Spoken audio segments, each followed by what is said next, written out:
Ops, naghanap pa kayo ng black fruits? Tingnan nyo na lang sa Shopee. Tingnan nyo mga guys.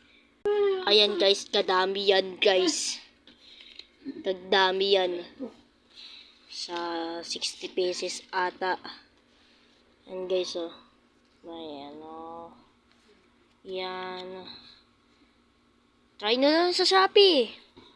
Magkano lang to? Nasa 42 pesos lang. Ang mura na lang dun. So, kung gusto nyo, sa Shopee na lang, maghahanap ako ng sunfruit. Sa inyo sunfruit yan, comment and subscribe.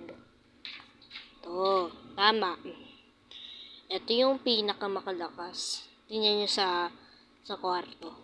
So, ayun na nga mga guys. Para siyang sticker na black fruits na ano. Ayan. Kung naghahanap kayo ng black fruits, Shopee.